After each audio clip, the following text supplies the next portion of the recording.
ni-real talk ako na nanay ko niyan dati. Kasi gusto ko sumali sa singing contest. Tapos sabi niya talaga sa akin, rekta, anak, hindi ka kumakanta. Alam niyo po, mahal na mahal ko naman yung anak ko.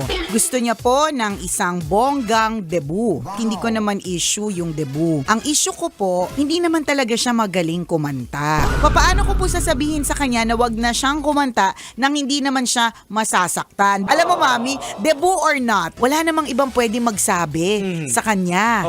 Ikaw na muna, di ba, bago pa mapahiya siya sa harap ng ibang tao. Ako ni-real talk ako na nanay ko niyan dati. Kasi gusto ko sumali sa singing contest. Tapos sabi niya talaga sa akin, rekta, anak, hindi ka kumakanta. At true enough, nung nagkaroon ng contest sa school, yung mga piece nila, yung mga, Rain by Donna Cruz. Ayan. Di ba ang taas nun?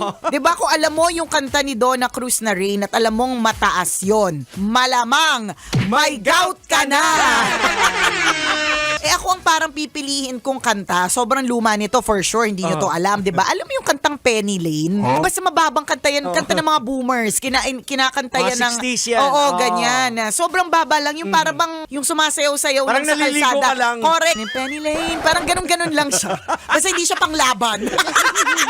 So kumbaga, ang meron lang talaga ako noon, kapal ng mukha. Katulad nito. O ang dahilan lang naman kung bakit gusto mong sabihin sa kanya na anak, wag na, is because ayaw mo mapahiya siya. Tama. May sabihin na masama yung ibang tao tungkol sa kanya. Kapag halimbawa narinig mo during the debut na may narinig kang masama, alam mo nang may kapasidad ka na buhusan ng gravy yung ulo ng bisita.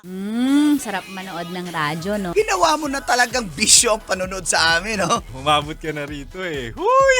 Kaya kung gusto mong tuloy-tuloy pa ang tawanan, Iyakan at kiligan, aba, i-like mo na ang video na ito. At mag-comment ka na rin sa Bisyo Hit mo na rin ang notification bell. para updated ka sa mga kaganapan namin dito sa Love Radio. kailangan pa bang i-memorize yan?